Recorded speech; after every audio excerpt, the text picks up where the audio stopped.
अपने ही दरवाजे के पास में देवाधिदेव महादेव का स्मरण कर कर लक्ष्मी की वृद्धि के लिए, कार्य सिद्धि के लिए, संपदा को प्राप्त करने के लिए आप अपने ही दरवाजे के पास में एक दीप लग, और केवल ब्राह्मण के लिए नहीं कहूंगा, वैश्य हो, क्षत्रिय हो, शूद्र हो, ब्राह्मण हो, इन सभी के लिए। किसी के लिए धन जरूरी हो सकता है, किसी के लिए संपदा जरूरी हो सकती है, किसी के लिए दौलत जरूरी हो सकती है, पर किसी किसी के लिए भगवान की भक्ति ही जरूरी है। उसने जन्म दिया है और अगर उसने हमको पैदा किया है, इस मृत्यु लोक में अगर जन्म दे दिया उसने, तो ये पक्का है कि हम अगला जन्म फिर भोगें, फिर मृत्यु लोक में आए, फिर हमारा जन्म हो, हम ये नहीं चाहते। जगत गुरु शंकराचार्य जी का चरित्र कहता है, पुनरपि जननम पुनरपि मरणम के इस प्रपंच से हमको छूट जाना।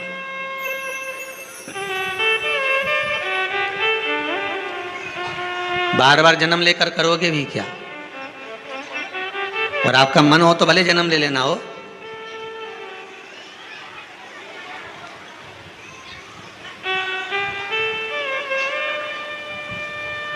एक बार आपसे प्रश्न किया था इसी व्यासपीठ से कि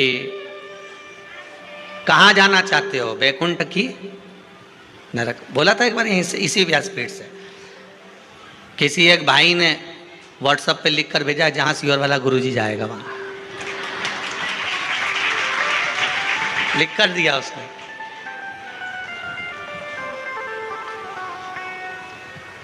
और वो मैसेज जो है ना, वो महाराष्ट्र का है। अब भाई उसको लिखकर भेजा कि क्यों, तो कहा कम से कम शिव महापुराण की कथा जैसे 2 साल से सुन रहे हैं लगातार, वैसे सुनने को तो मिलती रहेगी।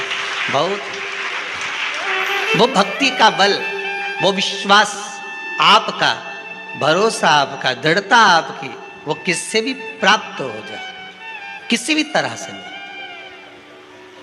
ब्राह्मण देव शिव की अर्चना में लगे हैं, शंकर की भक्ति में लगे हैं, शिव आराधना में लगे हैं।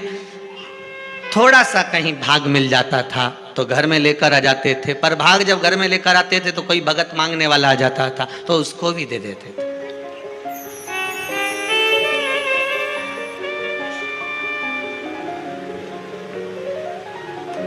दान अगर ब्राह्मण ले रहा है तो दान देने की प्रेरणा भी ब्राह्मण दे रहा है। आप सबको मालूम होगा, पहले के समय पर जितने साधु, सन्यासी, तपस्वी, साधक, उपासक, संत, महात्मा, पीठाधीश, मठाधीश जितने भी आते थे, ये किसी दूसरे के घर में जाकर भोजन ग्रहण नहीं करते थे, ये ब्राह्मण के घर में ही जाकर अन्न भाग ग्रहण करते थे। और इसका प्रमाण अगर कोई कहे कि ये कहाँ लिखा हुआ है, इसका प्रमाण क्या है, तो आप श्रीमद् भागवत को उठाकर देख लीजिए, अजामिल की कथा। देखिए, अगर प्रदोष का व्रत नहीं कर सकते, प्रदोष के दिन आप व्रत नहीं कर सकते, मान लो आपसे भूखा नहीं रहा जाए, प्रदोष का व्रत नहीं कर सकते, प्रदोष के दिन आप भूखे नहीं रह सकते, मंदिर भी नहीं जा सकते, दिया भी नहीं लगा सकते, तो शिव महापुराण की कथा कहती है कि प्रदोष के दिन, प्रदोष काल में अपने ही दरवाजे के पास देवाधिदेव महादेव का स्मरण कर कर लक्ष्मी की वृद्धि के लिए, कार्य सिद्धि के लिए, संपदा को प्राप्त करने के लिए आप अपने ही दरवाजे के पास में एक दीप लगा सकते हैं। कौन से दिन? प्रदोष के। एक बात और अच्छे से समझ लीजिए, जो बच्चे चिड़चिड़े होते हैं, चाहे घर में बेटे हों, बहुएं हों, सास हो, ससुर हो, परिवार में छोटे छोटे बच्चे हों, चिड़चिड़ प्रवृत्ति करते हों या चिड़चिड़ा स्वभाव हो, जरा जरा सी बात में क्रोध आ जाता हो, बोलने का भान नहीं रह पाता हो, शब्दों के बाण चलते हों, तो महाराज प्रदोष के दिन, प्रदोष काल में बेलपत्री के पेड़ के नीचे एक जो पत्ता आपके पास में हो, पान का मिल जाए तो पान का, पीपल का मिल जाए तो पीपल का, बेलपत्र का मिल जाए तो बेलपत्र का, उस पत्ते पर मात्र थोड़ा सा शहद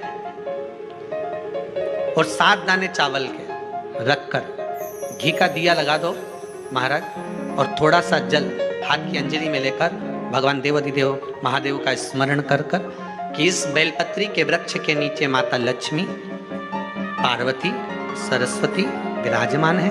इसी बेलपत्री के पेड़ के नीचे मेरे देवाधिदेव महादेव का 12 ज्योतिर्लिंग का स्वरूप प्रकट है। उनका स्मरण कर कर जल चढ़ा दीजिए और उसका स्मरण कर लो जो चिड़चिड़ प्रवृत्ति करता हो, क्रोध करता हो, जिसको बोलने का भान नहीं होता हो, सम्मान नहीं देता हो, अपशब्द कहते हो, उनका स्मरण कर कर आप छोड़ेंगे।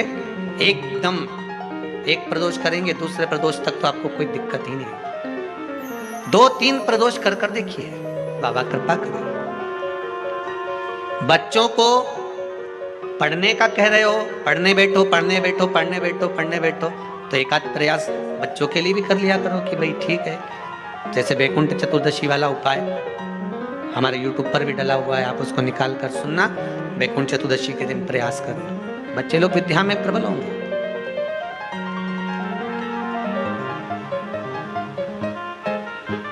शिव उपासना का जो फल है वह 1000 गुना। ब्राह्मण देवता आज मंदिर के दरवाजे पर बैठे हुए थे, मंदिर की बुआरी लगाकर बेलपत्री को उठाकर एक बोरे में, एक बारदान में, एक झोले में भर रहे थे।